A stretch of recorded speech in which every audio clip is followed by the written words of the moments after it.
പിതാവിൻ്റെയും പുത്രൻ്റെയും പരിശുദ്ധാത്മാവിൻ്റെയും നാമത്തിൽ.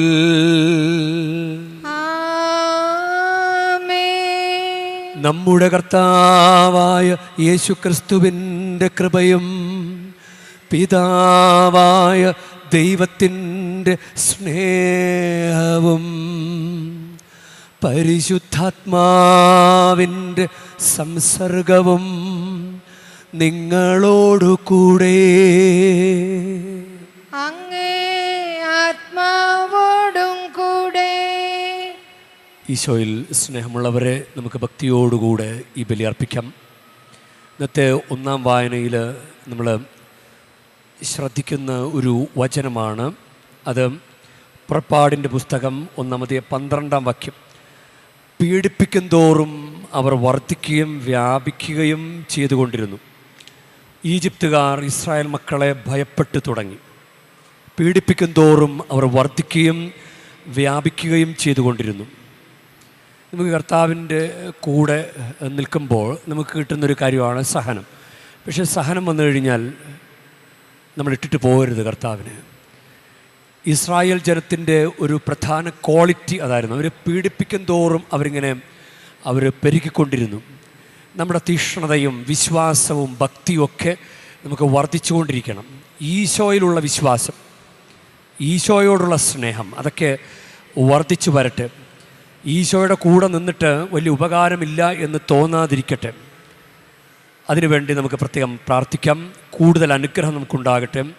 ഈ ബലിയർപ്പണം അഭിഷേകമുള്ള ഒരു അർപ്പണമാക്കി നമുക്ക് മാറ്റാനായിട്ട് നമുക്ക് വ്യക്തിപരമായിട്ട് പരിശ്രമിക്കുകയും ചെയ്യാം. സഹോദരരേ,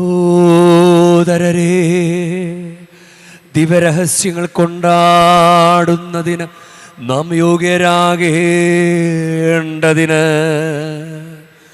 നമ്മുടെ പാപങ്ങൾ ഏറ്റുപറയാ.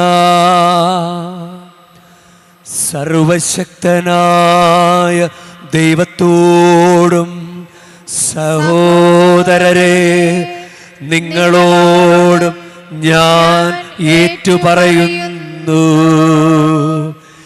എന്തെന്നാൽ വിചാരത്താലും വാക്കാലും പ്രവൃത്തിയാലും ഉപേക്ഷയാലും ഞാൻ വളരെയേറെ പാപം ചെയ്തു പോയി.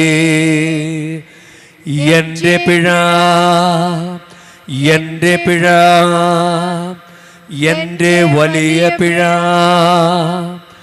ആകയാൽ നിത്യകന്യകയായ പരിശുദ്ധ മറിയത്തോടും എല്ലാ മാലാഖമാരോടും വിശുദ്ധരോടും സഹോദരരെ നിങ്ങളോടും ഞാൻ അപേക്ഷിക്കുന്നു.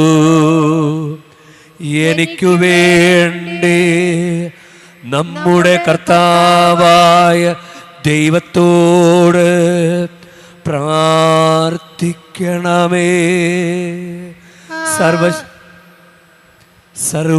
സർവശക്തനായ ദൈവം കനിഞ്ഞ് നമ്മുടെ പാപങ്ങൾ പൊറുത്ത് നമ്മെ നിത്യജീവിതത്തിലേക്ക് നയിക്കുമാറാകട്ടെ.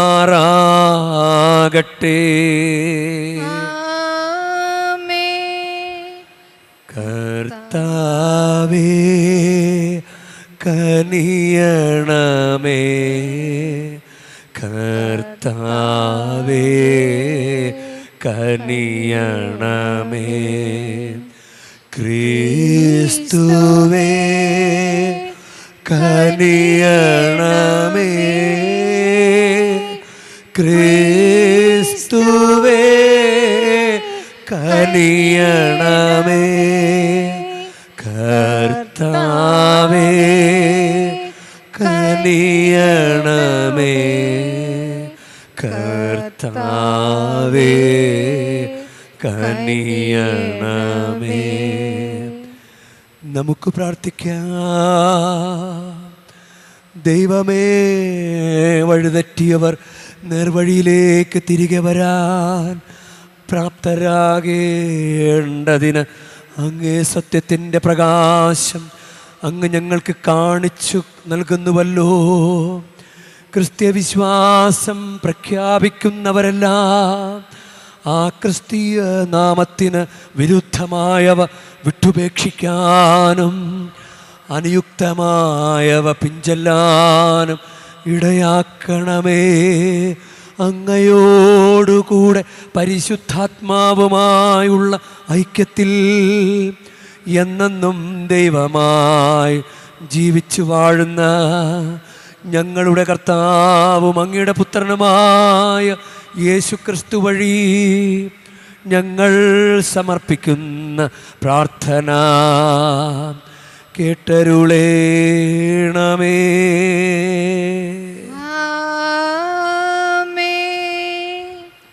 ഒന്നാം വായന പുറപ്പാടിന്റെ പുസ്തകത്തിൽ നിന്ന്. അക്കാലത്ത് ഒരു പുതിയ രാജാവ് ഈജിപ്തിൽ ഭരണാധികാരിയായി. അവന് ജോസഫിനെ പറ്റി അറിവില്ലായിരുന്നു. അവൻ തൻ്റെ ജനത്തോട് പറഞ്ഞു, നോക്കുവിൻ, ഇസ്രയേൽ ജനത്തിൻ്റെ എണ്ണവും ശക്തിയും നമ്മുടേതിനേക്കാൾ അധികമായി വരുന്നു. ഒരു യുദ്ധമുണ്ടായാൽ ഇവർ ശത്രുപക്ഷം ചേർന്ന് നമുക്കെതിരായി പൊരുതുകയും അങ്ങനെ രാജ്യം വിട്ടുപോവുകയും ചെയ്തേക്കാം. അതിനാൽ അവർ സംഖ്യയിൽ വർദ്ധിക്കാതിരിക്കാൻ നമുക്ക് അവരോട് തന്ത്രപൂർവം പെരുമാറാം. അനന്തരം അവരെ കഠിനാധ്വാനം കൊണ്ട് ഞെരുക്കാൻ ക്രൂരനായ മേൽനോട്ടക്കാരെ നിയമിച്ചു. അങ്ങനെ ഇസ്രയേൽ ഫറവോയ്ക്ക് വേണ്ടി പിത്തോം, റംസേസ് എന്നീ സംഭരണ നഗരങ്ങൾ നിർമ്മിച്ചു. എന്നാൽ പീഡിപ്പിക്കും തോറും അവർ വർദ്ധിക്കുകയും വ്യാപിക്കുകയും ചെയ്തുകൊണ്ടിരുന്നു. ഈജിപ്തുകാർ ഇസ്രയേൽ മക്കളെ ഭയപ്പെട്ടു തുടങ്ങി. അവരെ കൊണ്ട് നിർദ്ധയം അടിമവേല ചെയ്യിച്ചു. കുമ്മായവും ഇഷ്ടികയും കൊണ്ടുള്ള പണികളും വയലിലെ വേലകളും കഠിനാധ്വാനവും കൊണ്ട് അവരുടെ ജീവിതം ക്ലേശപൂർണമാക്കി. മർദ്ദനത്തിൽ കീഴിൽ അടിമവേല ചെയ്യാൻ ഇസ്രയേലർ നിർബന്ധിതരായി.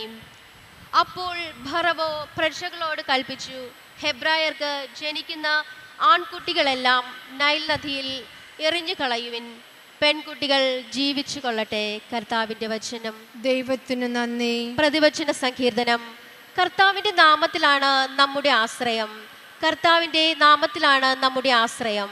കർത്താവിന്റെ നാമത്തിലാണ് നമ്മുടെ ആശ്രയം. ഇസ്രയേൽ പറയട്ടെ, കർത്താവ് നമ്മുടെ പക്ഷത്തില്ലായിരുന്നെങ്കിൽ, ജനങ്ങൾ നമുക്കെതിരെ ഉയർന്നപ്പോൾ കർത്താവ് നമ്മുടെ കൂടെ ഇല്ലായിരുന്നെങ്കിൽ, അവരുടെ കോപം നമുക്കെതിരെ ജ്വലിച്ചപ്പോൾ അവർ നമ്മെ ജീവനോടെ പിഴിഞ്ഞുകളയുമായിരുന്നു. കർത്താവിന്റെ നാമത്തിലാണ് നമ്മുടെ ആശ്രയം. കർത്താവിന്റെ നാമത്തിലാണ് നമ്മുടെ ആശ്രയം. ജലപ്രവാഹം നമ്മെ ഒഴുക്കിക്കളയുമായിരുന്നു, മലവെള്ളം നമ്മുടെ മൂടിക്കളയുമായിരുന്നു. ആർത്തിരമ്പുന്ന പ്രവാഹം നമ്മുടെ മേൽ കവിഞ്ഞൊഴുകുമായിരുന്നു.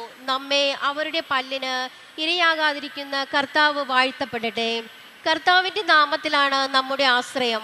കർത്താവിന്റെ നാമത്തിലാണ് നമ്മുടെ ആശ്രയം. വേടന്റെ കെണിയിൽ നിന്നും ഭക്ഷി എന്ന പോലെ നമ്മൾ രക്ഷപ്പെട്ടു.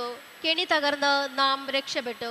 ആകാശവും ഭൂമിയും സൃഷ്ടിച്ച കർത്താവിന്റെ നാമത്തിലാണ് നമ്മുടെ ആശ്രയം. കർത്താവിന്റെ നാമത്തിലാണ് നമ്മുടെ ആശ്രയം. കർത്താവിന്റെ നാമത്തിലാണ് നമ്മുടെ ആശ്രയം. Hallelujah, hallelujah. നീതിക്ക് വേണ്ടി പീഡനം ഏൽക്കുന്നവർ ഭാഗ്യവാന്മാർ, സ്വർഗരാജ്യം അവരുടേതാണ്. ഹല്ലേലൂയ.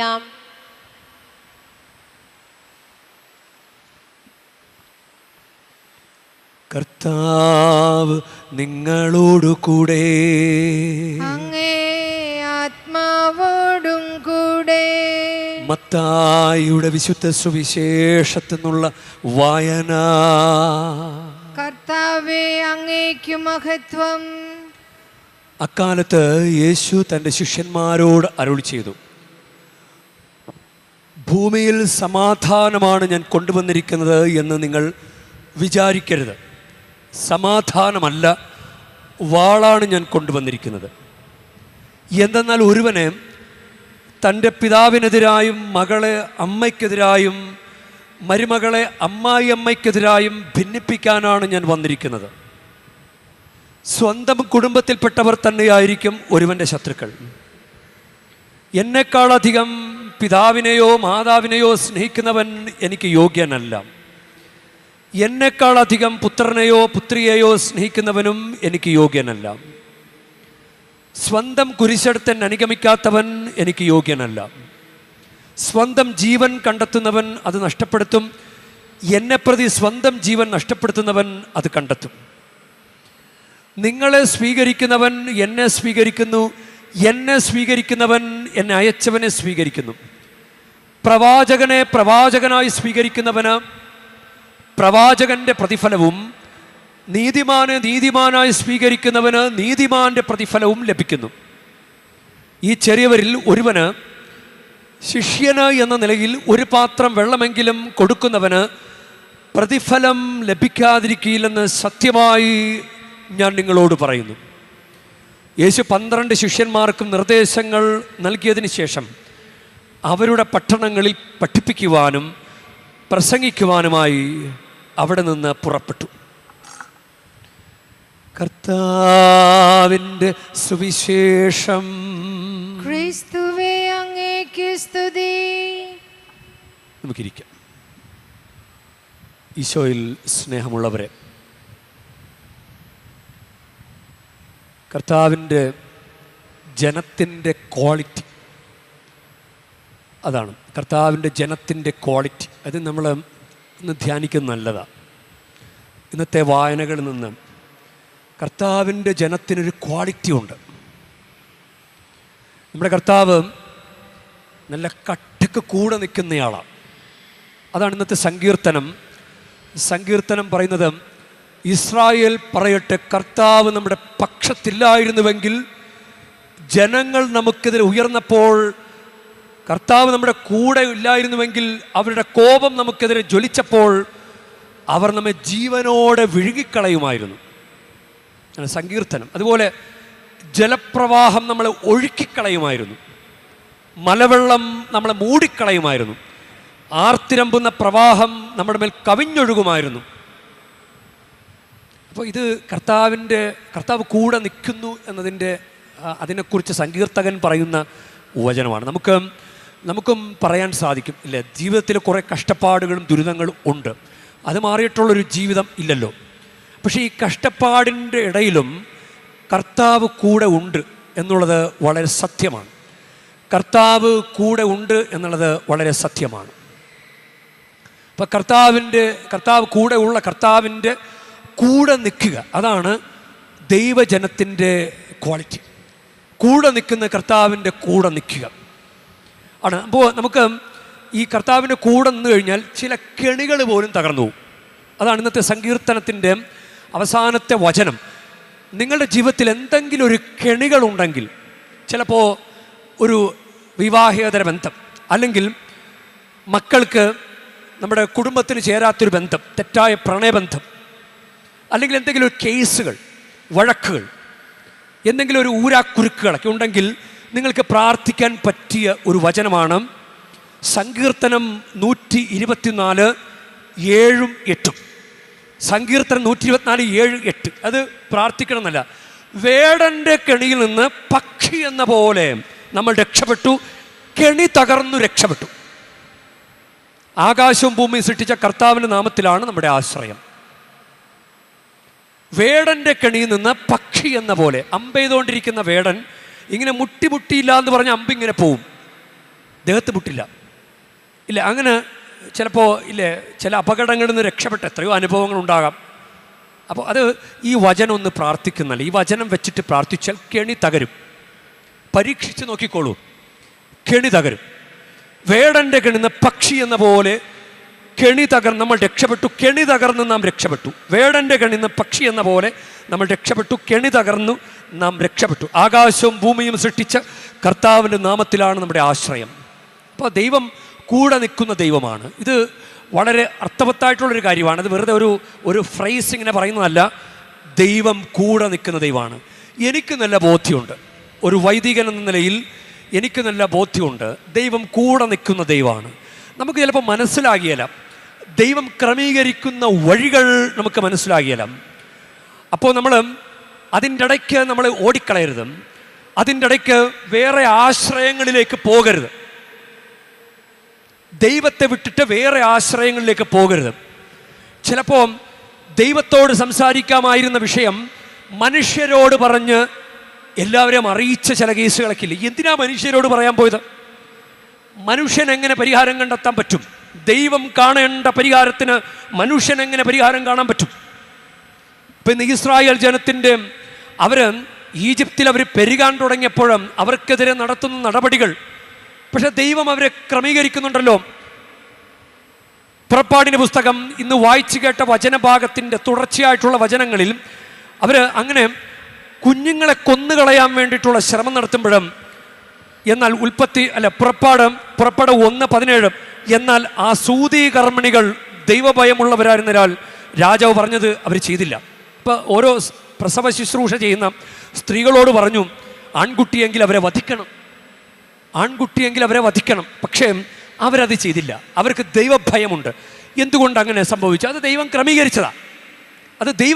അവരുടെ ഉള്ളിൽ നമ്മളോട് അലിവ് തോന്നുന്ന മനുഷ്യരെ ദൈവം ക്രമീകരിക്കും. അതാണ് നമ്മൾക്ക് മനസ്സിലാകൂല. അറ്റപ്പറ്റ് നിൽക്കുമ്പോൾ പോലും നമുക്ക് മനസ്സിലാവൂല കർത്താവ് എങ്ങനെയാണ് നമ്മളെ രക്ഷിക്കാൻ പോകുന്നതെന്ന് നമുക്ക് മനസ്സിലാകില്ല. അത് ആ സമയത്തെ നമുക്ക് മനസ്സിലാവുള്ളൂ, കർത്താവ് എങ്ങനെയാണ് എൻ്റെ ജീവിതത്തിൽ ഇടപെടാൻ പോകുന്നത്. അതുകൊണ്ട് അതുവരെ നമ്മൾ കർത്താവിൻ്റെ കൂടെ നിൽക്കണം. അപ്പം ദൈവജനത്തിൻ്റെ ഒരു ക്വാളിറ്റി എന്ന് പറഞ്ഞു കഴിഞ്ഞാൽ, ഈ ഇസ്രായേൽ ജനം കർത്താവിൻ്റെ കൂടെ നിന്നതുപോലെ, അവർക്ക് വ്യതിചലനമൊക്കെ ഉണ്ടായിട്ടുണ്ട്, എന്നാലും കർത്താവിൻ്റെ കൂടെ അവർ നിൽക്കാൻ ശ്രമിച്ചിട്ടുണ്ട്. സഹനങ്ങൾ ഏറ്റെടുക്കുക, സഹനങ്ങളിൽ പതറാതെ പിടിച്ചു നിൽക്കുക. അതാണ് ഇന്നത്തെ നല്ലൊരു വചനാണ് പുറപ്പാട് 1:12. പീഡിപ്പിക്കും തോറും അവർ വർദ്ധിക്കുകയും വ്യാപിക്കുകയും ചെയ്തുകൊണ്ടിരുന്നു. പീഡിപ്പിക്കും തോറും അവർ വർദ്ധിക്കുകയും വ്യാപിക്കുകയും ചെയ്തുകൊണ്ടിരുന്നു. അപ്പോൾ നമുക്ക് വീട്ടിൽ കുഞ്ഞില്ല. കർത്താവിൻ്റെ വചനം എങ്ങനെയാണ്? സങ്കീർത്തനം 127:3, കർത്താവിൻ്റെ ദാനമാണ് മക്കൾ, ഉദരഫലവിടുത്തെ സമ്മാനം പോലെ ഒരു കുഞ്ഞിനെ തരാൻ ദൈവത്തിന് സാധിക്കും. ദൈവം വിളിച്ച് കളിയാക്കുന്നവനല്ല ദൈവം. ഭക്ഷണം തരാമെന്ന് പറഞ്ഞിട്ടൊരു പ്ലേറ്റ് കയ്യിലേക്ക് തന്നിട്ട് പിന്നെ കുറച്ച് കഴിയുമ്പോൾ ഇപ്പം നിനക്ക് ഭക്ഷണം ഇല്ല, അങ്ങനെ പറയുന്നവനല്ല ദൈവം. കുടുംബജീവൻ തരാൻ കുടുംബജീവിതത്തിലേക്ക് വിളിച്ചിട്ട് ഇനി കുഞ്ഞില്ല എന്ന് പറയുന്നവനല്ല ദൈവം. ദൈവം നമ്മളെ അനുഗ്രഹിക്കും. ദൈവം നമ്മളെ അനുഗ്രഹിക്കുന്ന ദൈവമാണ്. അപ്പം അതുകൊണ്ട് ദൈവം വിളിച്ച് കളിയാക്കുന്നവനല്ല. അത് നമ്മൾ ആദ്യം മനസ്സിലാക്കണം. അപ്പോൾ നമുക്ക് കുറച്ച് സമയം അങ്ങ് പോകുമ്പോൾ നമ്മൾ തൊട്ടിൽ കെട്ടാൻ പോയാൽ അത് കർത്താവിൻ്റെ പക്ഷത്ത് നിൽക്കുന്നവരെ പോലെ അല്ല. കർത്താവിനെ പിടിച്ചിട്ട് എനിക്ക് കൊച്ചിനെ കിട്ടുന്നില്ല, എങ്കിൽ ഈ തൊട്ടിൽ കെട്ടി നോക്കാം. മനസ്സിലായോ? ഇതുപോലെയാണ് ചില ദുരാചാരങ്ങളിലും കൂടോത്രങ്ങളിലൊക്കെ ആളുകൾ പെട്ടുപോകുന്നത്. ഇനി കർത്താവിനെ പിടിച്ചിട്ട് കാര്യമില്ല, ഇനി വേറെ വഴി നോക്കാം. അപ്പോൾ ദൈവജനത്തിൻ്റെ ക്വാളിറ്റി എന്ന് പറഞ്ഞു കഴിഞ്ഞാൽ എന്തു വന്നാലും കർത്താവിൻ്റെ കൂടെ നിൽക്കണം. അതാണ് ദൈവജനത്തിൻ്റെ ക്വാളിറ്റി. നമ്മൾ മാമോദീസയിലൂടെയും കുമ്പസാരത്തിലൂടെയും കുർബാന സ്വീകരണത്തിലൂടെയും വിശുദ്ധ വിവാഹത്തിലൂടെയും സ്ഥൈര്യലേപനത്തിലൂടെയും നമ്മൾ കർത്താവിൻ്റെ കൂടെ നിൽക്കാമെന്ന് പറഞ്ഞ് ഉടമ്പടി എടുത്തവരാ. ആ ഉടമ്പടി തെറ്റിക്കാൻ പാടില്ല. ആ ഉടമ്പടിയോളം വലുത് ഒന്നുമില്ല. കൂദാശയോളം വലുത് കർത്താവിൻ്റെ അനുഗ്രഹം വേറെ വല്ലതും ഉണ്ടോ? കൂദാശയിലൂടെ ദൈവം ഒളിപ്പിച്ച് വെച്ചിരിക്കുന്ന അനുഗ്രഹങ്ങൾ. അപ്പോൾ കർത്താവിൻ്റെ പക്ഷത്ത് നമ്മൾ നിൽക്കണം. അതാണ് ഈ ജോസഫ്, നമ്മൾ കഴിഞ്ഞ ദിവസങ്ങളിലൊക്കെ വായിച്ചു കേട്ട ജോസഫ് പഴയ നിയമത്തിലെ ജോസഫ് എത്ര രസകരമായിട്ടാണ് കർത്താവിൻ്റെ കൂടെ നിന്നത്. പ്രതികൂല സാഹചര്യങ്ങളിലെല്ലാം നല്ല ഭംഗിയായിട്ട് കർത്താവിൻ്റെ കൂടെ നിന്ന്. അതുകൊണ്ട് ജോസഫിനെ കുറിച്ച് ബൈബിൾ പറയുന്ന വചനം ഇപ്രകാരമാണ്. അത് ഉൽപ്പത്തി 49:22. നീരുറവയ്ക്കെതിരെ നിൽക്കുന്ന ഫലസമൃദ്ധമായ വൃക്ഷമാണ് ജോസഫ്. അതിൻ്റെ ശാഖകൾ മതിലിന് മീതെ പടർന്നു നിൽക്കുന്നു. നീരുറവയ്ക്കെതിരെ നിൽക്കുന്ന ഫലസമൃദ്ധമായ വൃക്ഷമാണ് ജോസഫ്. നമ്മൾ ജെറമ്യാ പ്രവാചന പുസ്തകത്തിൽ 17-ാം അധ്യായത്തിൽ 18-ാമത്തെ വാക്യത്തിൽ, അതുപോലെ സങ്കീർത്തനം 1-ാം അധ്യായത്തിൽ 3-ാം വാക്യത്തിലും ഈ നീർച്ചാലിനരികെ നട്ട വൃക്ഷം എന്ന് പറയുന്നത് വേര് വെള്ളത്തിലേക്ക് ഇങ്ങനെ ഇറങ്ങി നിൽക്കുന്നത് കൊണ്ട് എന്തു വന്നാലും അത് വാടുകയില്ല. കർത്താവിനെ തന്നെ പിടിച്ചിരിക്കുന്നത് കൊണ്ട്, കർത്താവിൻ്റെ കൂടെ നിൽക്കുന്നത് കൊണ്ട് അവർക്കൊരു പ്രതികൂല സാഹചര്യങ്ങളൊന്നും അവരലട്ടുകയില്ല. ഇന്നത്തെ സുവിശേഷത്തിൽ തൻ്റെ കുരിശുമെടുത്തൻ്റെ പിന്നാലെ വരട്ടെ എന്ന് പറയുന്നത്, നമ്മുടെ ജീവിതത്തിൽ കുടുംബ ബന്ധങ്ങളിൽ അസ്വസ്ഥതയുണ്ടാകും, ഭാര്യ ഭർത്തൃ ബന്ധത്തിൽ അസ്വസ്ഥതയുണ്ടാകും. അസ്വസ്ഥതയുണ്ടായാൽ ഉടനെ എൻ്റെ ഭാര്യയ്ക്ക് എന്നെ തൃപ്തിപ്പെടുത്താൻ പറ്റുന്നില്ലെന്ന് പറഞ്ഞിട്ട് വേറൊരു പെണ്ണിൻ്റെ പുറകെ പോയാൽ അത് കർത്താവിന് അനുഗമിക്കലല്ല. അത് തൻ്റെ കുരിശാണ് തൻ്റെ ജീവിതം. ജീവിതത്തിലെ സഹനങ്ങൾ നമ്മുടെ കുരിശുകളാണ്. അപ്പോൾ ആ കുരിശ് അവിടെ വെച്ചിട്ട് വേറൊരു വഴി, വേറൊരു സൊല്യൂഷൻ തേടിപ്പോകുന്നത് പോലെയാണ്. വേറൊരു സൊല്യൂഷൻ തേടിപ്പോകുന്ന പോലെ അങ്ങനെ പോകരുത്. അതാണ് കർത്താവിനെ വിട്ടു പോകരുത്. അതാണ് പറയുന്നത്, ദൈവജനത്തിൻ്റെ ക്വാളിറ്റിയും കർത്താവിനെ തന്നെ പിടിക്കണം. കർത്താവ് അനുഗ്രഹിക്കും. കർത്താവ് ഏത് നിമിഷമാണ് നമ്മൾ അനുഗ്രഹിക്കുന്നത് നമുക്ക് അറിഞ്ഞുകൂടാ. അതുകൊണ്ട് കർത്താവിനെ വിട്ടു പോകരുത്. അതാണ് കർത്താവിനെ അനുഗമിക്കാൻ ആഗ്രഹിക്കുന്നവൻ തൻ്റെ കുരിശ് വഹിച്ച് പോകണം. കുരിശ് അവിടെ വെച്ചിട്ട് വേറെ രീതിയിൽ നമുക്ക് സുഖസമൃദ്ധമായ നമ്മുടെ ഇഷ്ടമുള്ള രീതിയിൽ അങ്ങനെ പോകുന്നത് കർത്താവിൻ്റെ പക്ഷത്ത് നിൽക്കുന്ന രീതിയല്ല. ഇനി നമുക്ക് ഇന്നത്തെ വചനത്തിൽ പറയുന്ന, സുവിശേഷത്തിൽ പറയുന്ന ചില കാര്യങ്ങളാണ്. നിങ്ങളെ സ്വീകരിക്കുന്നവൻ എന്നെ സ്വീകരിക്കുന്നു, എന്നെ സ്വീകരിക്കുന്നവൻ എന്നെ അയച്ചവനെ സ്വീകരിക്കുന്നു. അത് നമുക്കൊരു ദേവാലയത്തെ സ്വീകരിക്കുന്നത്, ഒരു ദൈവ ശുശ്രൂഷയെ സ്വീകരിക്കുന്നത്, ഒരു തീർത്ഥാടനത്തെ സ്വീകരിക്കുന്നത് ഒക്കെ നമ്മുടെ ദൈവത്തെ സ്വീകരിക്കുന്നതിന് തുല്യമാണ്. ദൈവം നൽകുന്ന ശുശ്രൂഷയെ സ്വീകരിക്കുന്നത് ദൈവത്തെ സ്വീകരിക്കുന്ന തുല്യമാണ്. ദൈവ ശുശ്രൂഷയെ വിട്ട് നമ്മൾ ഏതെങ്കിലും ദൈവത്തിന് നിരക്കാത്തൊരു കാര്യത്തിൽ പോയി കഴിഞ്ഞാൽ അതെങ്ങനെയാണ് ദൈവത്തെ സ്വീകരിക്കുന്നത് പോലെ ആകുന്നത്? നിങ്ങളെ സ്വീകരിക്കുന്നവൻ എന്നെ സ്വീകരിക്കുന്നു. അതാണ് ഈശോ പറഞ്ഞിരിക്കുന്നത്. നിങ്ങളെ സ്വീകരിക്കുന്നവൻ എന്നെ സ്വീകരിക്കുന്നു, എന്നെ സ്വീകരിക്കുന്നവൻ എന്നെ അയച്ചവനെ സ്വീകരിക്കുന്നു. അപ്പോൾ അതാണ് ചരടും താക്കോലും തൊട്ടിലും ഒക്കെ കെട്ടാൻ പോയി കഴിഞ്ഞാൽ അത് ദൈവത്തെ സ്വീകരിക്കുന്നത് പോലെ അല്ല. ദൈവത്തെ സ്വീകരിക്കുന്നത് പോലെ അല്ല. ദൈവത്തെ തന്നെ നമ്മൾ സ്വീകരിക്കണം. ദൈവ ശുശ്രൂഷയെ സ്വീകരിക്കുമ്പോൾ ദൈവത്തെ സ്വീകരിക്കുന്നു.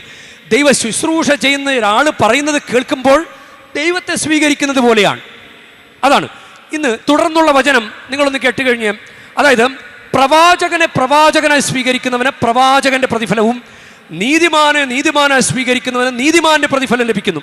ഇപ്പം നമ്മുടെ ദൈവം നമ്മുടെ ഈശോയെ നമുക്ക് വേണ്ടി അയച്ചു തന്നു. ഈശോ നമുക്ക് വേണ്ടി കുരിശിൽ മരിച്ചു. അപ്പോൾ ഈശോയെ ദൈവപുത്രനെ പോലെ സ്വീകരിക്കുന്നവന് ദൈവപുത്രൻ്റെ പ്രതിഫലം കിട്ടും. ദൈവപുത്രൻ്റെ പ്രതിഫലം അതാണ്. നമ്മൾ ദൈവപുത്രനെ വിട്ടിട്ട് ഈശോ കുരിശിൽ മരിച്ച ഈശോ നൽകുന്ന രക്ഷ വിട്ടിട്ട് വേറെ വഴി പോയാൽ, വേറെ കാര്യങ്ങളിലേക്ക് പോയാൽ ദൈവപുത്രൻ്റെ കുരിശുമരണത്തിൻ്റെ യോഗ്യത നമുക്ക് വരില്ല. അതാണ്. ഇപ്പം നമ്മൾ ദൈവപുത്രൻ നമുക്ക് വേണ്ടി കുരിശിൽ മരിച്ച് നമുക്ക് രക്ഷ നേടിത്തന്നു. അപ്പോൾ ആ രക്ഷ വിട്ടിട്ട് നമ്മൾ ദൈവവുമായിട്ട്, ഈശോയുമായിട്ട് ഒരു ബന്ധവുമില്ലാത്തൊരു കാര്യം ചെയ്യാൻ പോയാൽ നമുക്ക് ആ ദൈവപുത്രൻ്റെ മരണത്തിൻ്റെ യോഗ്യത നമ്മിലേക്ക് വരില്ല. അതാ നമുക്ക് യഥാർത്ഥത്തിൽ ഈശോ നമുക്ക് വേണ്ടി നമ്മുടെ പാപങ്ങൾക്ക് വേണ്ടി മരിച്ച് നമുക്ക് പരിഹാരം ചെയ്ത് നിൽക്കുക. നമുക്കൊരു പ്രായശ്ചിത്തം എന്ന വാക്ക് ചിലപ്പോൾ തെറ്റിദ്ധരിക്കപ്പെടാം. അത് നമ്മളെന്തോ പരിഹാരം ചെയ്യുന്ന കണക്കാം. നമ്മൾക്കൊരു പരിഹാരം ചെയ്യാൻ പറ്റില്ല മക്കളെ. നമുക്ക് പരിഹാരം ചെയ്യാൻ പറ്റുമായിരുന്നെങ്കിൽ നമ്മൾ ഈശോ ചെയ്ത പരിഹാരത്തെക്കാൾ കൂടുതൽ നമ്മൾ ചെയ്യണം. ഈശോ എന്താ ചെയ്തത്? കുരിശിൽ മരിച്ചു. അപ്പം നമ്മൾ കുരിശിലും മരിക്കണം, വേറൊരു കാര്യം കൂടി ചെയ്യേണ്ടി വരും. ഈശോയെ കടത്തിവെട്ടണമെങ്കിൽ നമ്മൾ കുരിശിൽ മരിക്കണം. എന്നിട്ട് അതിനേക്കാൾ ഈശോ ചെയ്ത പരിഹാരത്തെക്കാൾ കുറച്ചുകൂടി വ്യത്യാസപ്പെട്ട എന്തെങ്കിലും നമ്മൾ ചെയ്യേണ്ടി വരും. നമുക്കൊരിക്കലും നടക്കാത്ത കാര്യമാണ്. അപ്പം പരിഹാരം ചെയ്തവനെ മുട്ടി നിൽക്കുക. അതാണ് നീതിമാനെ സ്വീകരിക്കുന്നവന് നീതിമാന്റെ പ്രതിഫലവും പ്രവാചകനെ സ്വീകരിക്കുന്നവന് പ്രവാചകന്റെ പ്രതിഫലം കിട്ടുന്നത് പോലെ ദൈവപുത്രനെ സ്വീകരിക്കുന്നവന് ദൈവപുത്രന്റെ പ്രതിഫലം ലഭിക്കും. കുരിശിൽ മരിച്ചവനെ സ്വീകരിക്കുന്നവന് കുരിശിൽ മരിച്ചവന്റെ പ്രതിഫലം കിട്ടും. കുട്ടിയുണ്ടാകാതിരിക്കുന്ന കാലയളവിൽ ദൈവപുത്രനെ സ്വീകരിക്കുന്നതിന് പകരം ചരടും തൊട്ടിലും കെട്ടാൻ പോയാൽ ദൈവപുത്രനെ അല്ല സ്വീകരിക്കുന്നത്. അത് വഴി ദൈവപുത്രനെ സ്വീകരിക്കാത്തത് കൊണ്ട് ദൈവപുത്രൻ്റെ കുരിശ് മരണത്തിൻ്റെ യോഗ്യത നമ്മിലേക്ക് വരില്ല. അതാണ് ഇത് നമ്മൾ മനസ്സിലാക്കണം. ഈശോ ദൈവം തന്ന ആ രക്ഷയുടെ യോഗ്യത നമ്മിലേക്ക് വരണം. അതാണ് ഈ ഇസ്രായേൽ ജനം അവരെ പീഡിപ്പിക്കും തോറും അവർ പെരുകിക്കൊണ്ടിരുന്നു. അവർ സഹനങ്ങൾ ഏറും തോറും അവർ ദൈവത്തോട് ചേർന്ന് നിന്നുകൊണ്ടിരുന്നു. അതുകൊണ്ട് നമുക്ക് ദൈവത്തോട് പ്രത്യേകം പ്രാർത്ഥിക്കാം. ഈ ഒരു അനുഗ്രഹം നമുക്കുണ്ടാകട്ടെ. നമുക്ക് ഇട്ടിട്ട് പോകണമെന്ന് തോന്നാം. മറുതലിപ്പൊരു ചിന്തയുണ്ടാകാം. ചിലപ്പോഴൊക്കെ നമുക്ക് മുഴുവൻ സമയവും കർത്താവിൻ്റെ കൂടെ നമ്മൾ അങ്ങനെയാണോ? ഈ പരിശുദ്ധ കുർബാന അർപ്പണ സമയത്ത് പോലും കർത്താവിൻ്റെ കൂടെ തന്നെയാണോ? നമുക്ക് ഈ ദൈവമല്ലാതെ വേറൊരു ആശ്രയമില്ല എന്ന് പലതവണ ബോധ്യപ്പെട്ടിട്ടും നമ്മൾ കർത്താവിൻ്റെ കൂടെ നിന്നിട്ടുണ്ടോ? നമുക്ക് ആ ഒരു ദൈവജനത്തിൻ്റെ ക്വാളിറ്റി, കർത്താവിൻ്റെ കൂടെ നിൽക്കാനുള്ള ദൈവജനത്തിൻ്റെ ക്വാളിറ്റി നമുക്കുണ്ടാകട്ടെ. കർത്താവ് നമ്മളെ രക്ഷിക്കുക തന്നെ ചെയ്യും. കർത്താവ് നമ്മുടെ പക്ഷത്ത് നിൽക്കും. കർത്താവ് നമ്മളെ രക്ഷിക്കും. വേടൻ്റെ കണിന്ന പക്ഷി എന്ന പോലെ നാം രക്ഷപ്പെട്ടു. കെണി തകർന്ന് നാം രക്ഷപ്പെട്ടു. ആകാശവും ഭൂമിയും സൃഷ്ടിച്ച കർത്താവിൻ്റെ നാമത്തിലാണ് നമ്മുടെ ആശ്രയം. ഇത്ര നല്ല ദൈവത്തോടു ഞാൻ എന്തു ചെയ്തു നന്ദി ചൊല്ലിടും. എൻ്റെ കൊച്ചു ജീവിതത്തെ ഞാൻ നിന്റെ മുൻപിൽ കാഴ്ചയേകിടാം. ഇത്ര നല്ല ദൈവത്തോടു ഞാൻ എന്തു ചെയ്തു നന്ദി ചൊല്ലിടും. എൻ്റെ കൊച്ചു ജീവിതത്തെ ഞാൻ നിന്റെ മുൻപിൽ കാഴ്ചയേകിടാം. പരിശുദ്ധ മറിയം കർത്താവിൻ്റെ കൂടെ നിന്നതുപോലെ പരിശുദ്ധ മറിയം ഈ തീർത്ഥാടന കേന്ദ്രത്തിൽ നമ്മൾ വരുമ്പോൾ നമ്മളോട് പറയുന്നത്, അവൻ പറയുന്നത് ചെയ്യുവൻ, അവൻ്റെ കൂടെ നിൽക്കുവൻ. നിങ്ങൾക്ക് വേണ്ടി മരിച്ചത് ഈശോയാണ്. മറ്റുള്ളവർ പറയുന്നത് ചെയ്യണ്ട, അവർ പറയുന്നതൊന്നും ചെയ്യണ്ട. അവർ നിങ്ങളെ രക്ഷിക്കുന്നവരല്ല, നമ്മുടെ കർത്താവാണ് നമ്മളെ രക്ഷിക്കുന്നത്. അവൻ പറയുന്നത് ചെയ്യുവൻ. മറിയം അത് കാണിച്ചു തരികയും ചെയ്തു. ഈശോയുടെ കൂടെ നിന്നിട്ട്, ഈശോയുടെ കൂടെ നിന്ന് ഈശോയെ ആരാധിച്ച്, ഈശോയുടെ ശരീരം മടിയിലേക്ക് സ്വീകരിച്ച് എങ്ങനെയാണ് ഈശോയെ സ്വീകരിക്കേണ്ടതെന്ന് കാണിച്ചു തന്നു. എങ്ങനെയാണ് ഒരു കൗദാശിക ജീവിതം സ്വീകരിക്കേണ്ടതെന്ന്, നയിക്കേണ്ടതെന്ന് മറിയം നമുക്ക് കാണിച്ചു തന്നു. കൂടെ കൂടെ കുമ്പസാരിച്ചും കുർബാന സ്വീകരിച്ചും ഞായറാഴ്ച ആചരിച്ചും ഒരു ദൈവജനത്തിൻ്റെ ക്വാളിറ്റി അതിനനുസരിച്ച് ജീവിക്കുവാൻ പരിശുദ്ധ അമ്മേ ഞങ്ങളെയും സഹായിക്കണമേ.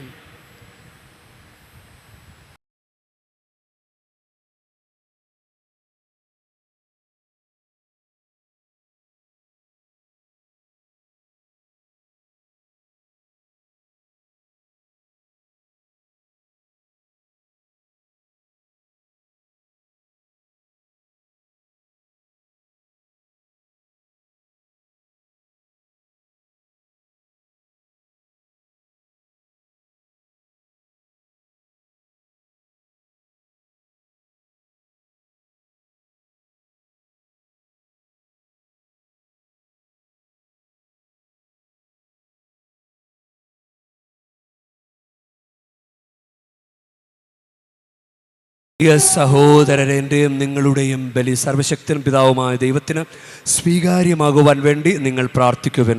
കർത്താവ് തന്റെ നാമത്തിന്റെ സ്തുതിക്കും മഹിമയ്ക്കും നമ്മുടെയും അവിടുത്തെ തിരുസഭ മുഴുവൻ്റെയും നന്മയ്ക്കുമായി അങ്ങേ കരങ്ങളിൽ നിന്ന് ഈ ബലി സ്വീകരിക്കുമാറാകട്ടെ. കർത്താവേ, കേണപേക്ഷിക്കുന്ന സഭയുടെ കാണിക്കകൾ കടാക്ഷിക്കുകയും അവയുടെ സ്വീകരണം വിശ്വാസികളുടെ വിശുദ്ധീകരണത്തിൻ്റെ വർധനയ്ക്കിടയാക്കുകയും ചെയ്യുമാറാകട്ടെ. ഞങ്ങളുടെ കർത്താവായ ക്രിസ്തു വഴി ഞങ്ങൾ സമർപ്പിക്കുന്ന പ്രാർത്ഥന കേട്ടരുളേണമേ.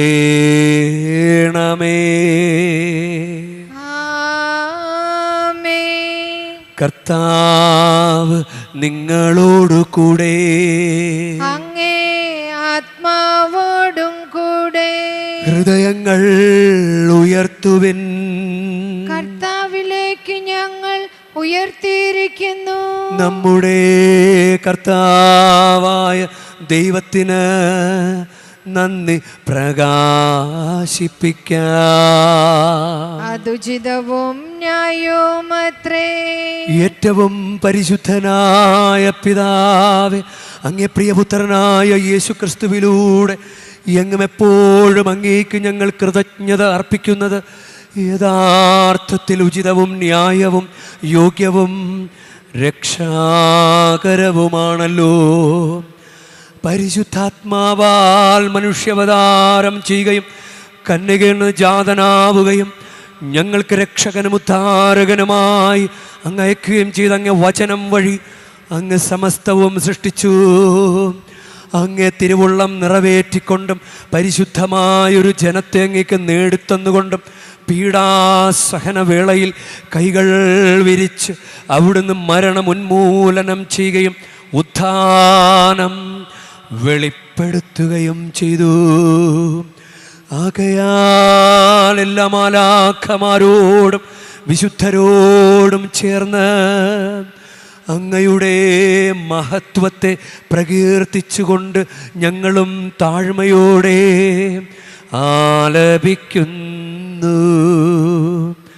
പരിശുദ്ധൻ പരിശുദ്ധൻ പരിശുദ്ധൻ, സൈന്യങ്ങൾ തൻ കർത്താവാം ദൈവം പരിശുദ്ധൻ, ദൈവം പരിശുദ്ധൻ. നിരുപമമങ്ങേ മഹിമകളാ നിറഞ്ഞു മഹിയും വിണ്ടലവും. ഹോസാന ഹോസാന അത്യുന്നതങ്ങളിൽ ഹോസാന. കർത്താവിൻ തിരുനാമത്തിൽ വരുവോനേറ്റം ധന്യനുമാ. ഹോസാന ഹോസാന അത്യുന്നതങ്ങളിൽ ഹോസാന.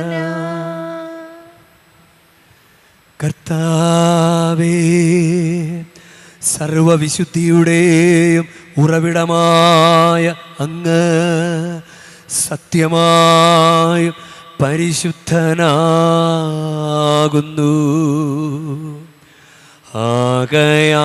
ആകയാലങ്ങ് ആത്മാവാൽ മഞ്ഞുകണം പോലെ ഈ കാണിക്കകൾ പവിത്രമാക്കണമേ.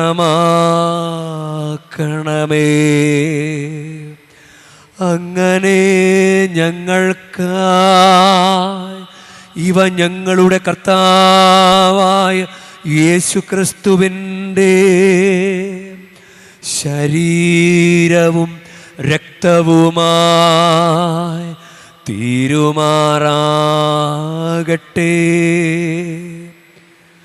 അവിടുന്ന് ഒറ്റിക്കൊടുക്കപ്പെട്ട് സ്വമനസാലെ പീഡകൾ സഹിച്ചപ്പോൾ അപ്പമെടുത്ത് കൃതജ്ഞത പ്രകാശിപ്പിച്ച് മുറിച്ച് തൻ്റെ ശിഷ്യന്മാർക്ക് കൊടുത്ത് കൊണ്ട് അരുൾ ചെയ്തു. എല്ലാവരും ഇതിൽ നിന്ന് വാങ്ങി ഭക്ഷിക്കുവിൻ. എന്തെന്നാൽ ഇത് നിങ്ങൾക്കു വേണ്ടി അർപ്പിക്കാനിരിക്കുന്ന എൻ്റെ ശരീരമാകുന്നു.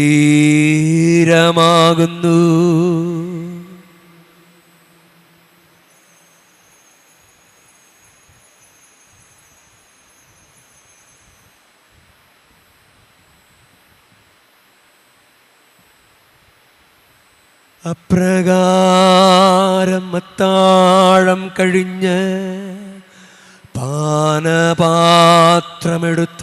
വീണ്ടും അങ്ങേക്ക് കൃതജ്ഞത പ്രകാശിപ്പിച്ച് തൻ്റെ ശിഷ്യന്മാർക്ക് കൊടുത്ത് കൊണ്ട് അരുൾ ചെയ്തു. എല്ലാവരും വാങ്ങി ഇതിൽ നിന്ന് കുടിക്കുവിൻ. എന്തെന്നാൽ ഇത് നിങ്ങൾക്കു വേണ്ടിയും അനേകർക്കു വേണ്ടിയും പാപമോചനത്തിനായി ചിന്തപ്പെടാനിരിക്കുന്ന എൻ്റെ രക്തത്തിൻ്റെ നവീനവും സനാതനവുമായ ഉടമ്പടിയുടെ പാനപാത്രമാകുന്നു. ഇതു നിങ്ങൾ എൻ്റെ ഓർമ്മയ്ക്കായി ചെയ്യുവിൻ.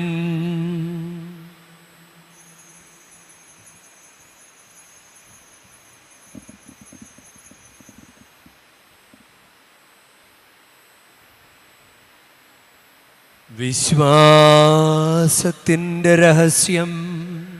കർത്താവേ, അങ്ങ് വീണ്ടും വരുന്നതുവരെ അങ്ങേ മരണം ഞങ്ങൾ പ്രഖ്യാപിക്കുന്നു.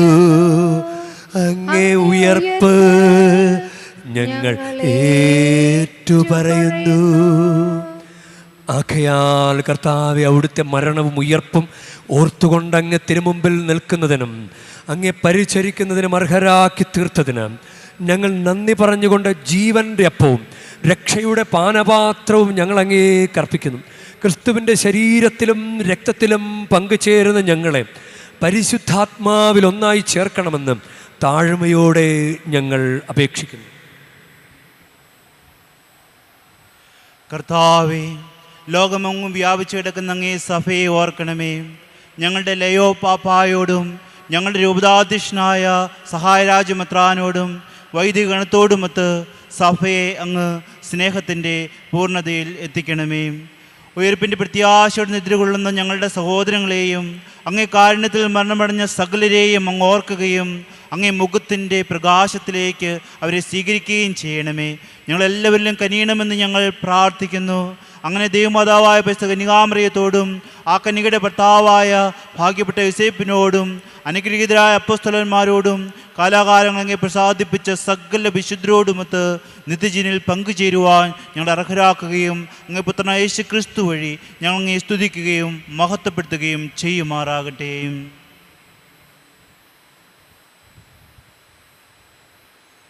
ക്രിസ്തുവിലൂടെ, ക്രിസ്തുവിനോടുകൂടെ, ക്രിസ്തുവിൽ തന്നെ സർവശക്തനായ ദൈവവും പിതാവുമായ അങ്ങേക്ക് പരിശുദ്ധാത്മാവുമായുള്ള ഐക്യത്തിൽ എല്ലാ ബഹുമതിയും മഹത്വവും എന്നുമെന്നേക്കും.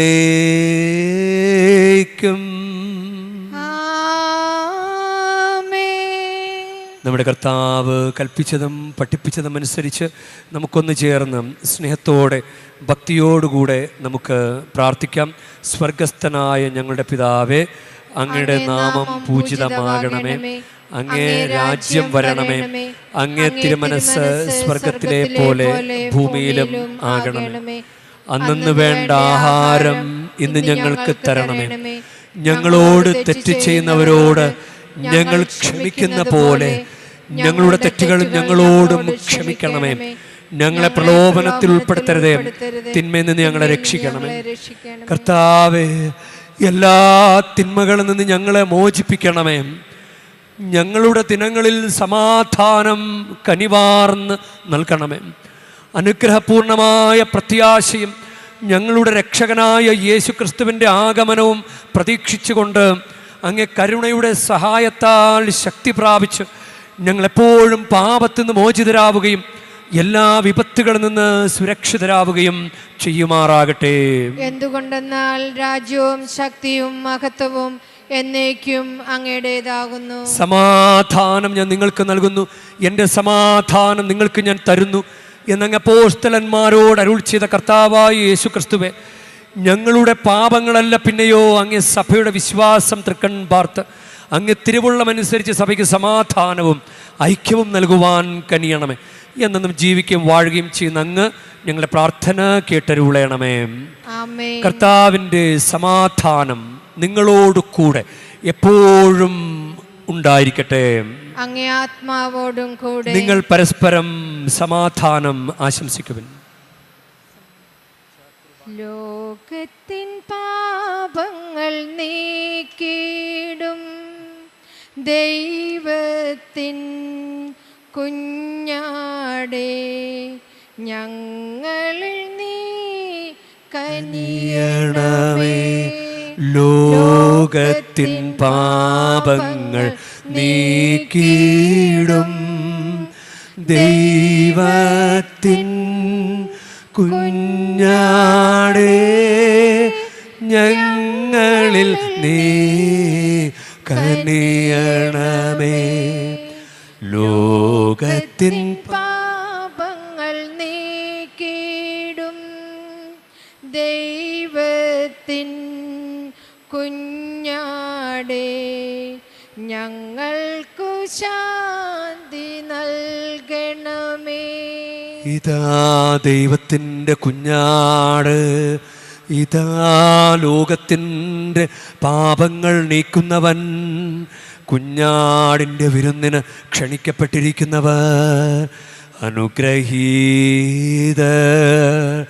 കർത്താവേ, അങ്ങൻ്റെ ഭവനത്തിൽ പ്രവേശിക്കാൻ ഞാൻ യോഗ്യനല്ല. അങ്ങ് ഒരു വാക്കുച്ചരിച്ചാൽ മാത്രം മതി, എൻ്റെ ആത്മാവ് സുഖം പ്രാപിക്കും.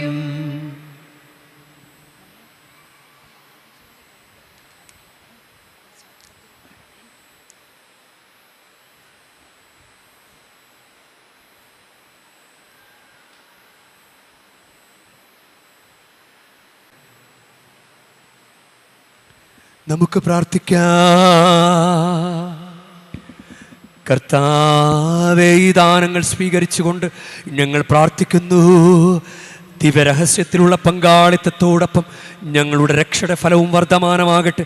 ഞങ്ങളുടെ കർത്താവായ ക്രിസ്തു വഴി ഞങ്ങൾ സമർപ്പിക്കുന്ന പ്രാർത്ഥന കേട്ടരുളേണമേ.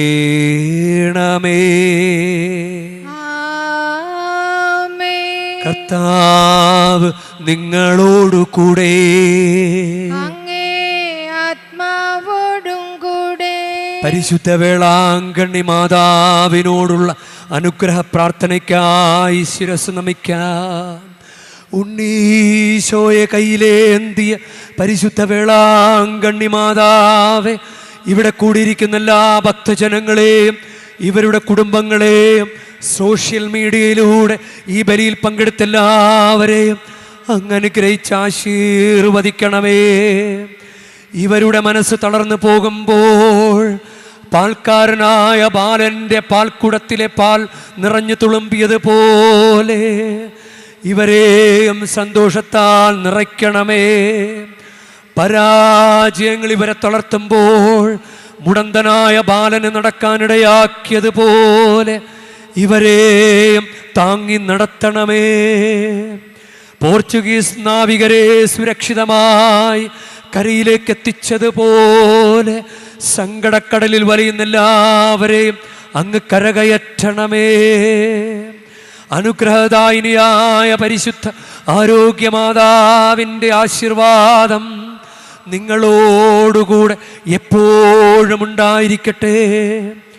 ഈശോ തൻ്റെ മാതാവിൻ്റെ കരങ്ങളിലൂടെ നമ്മേവരെയും സ്പർശിക്കുകയും സുഖപ്പെടുത്തുകയും കാത്തു സംരക്ഷിക്കുകയും ചെയ്യട്ടെ.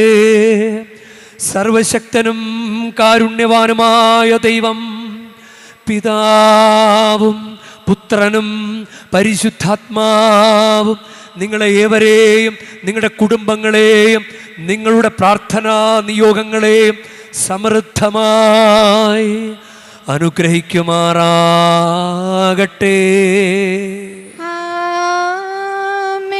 ക്രിസ്തുവിൻ്റെ സ്നേഹത്തിലും സമാധാനത്തിലും പോകുവിൻ. ദിവ്യപൂജ സമാപിച്ചു. ദൈവത്തെ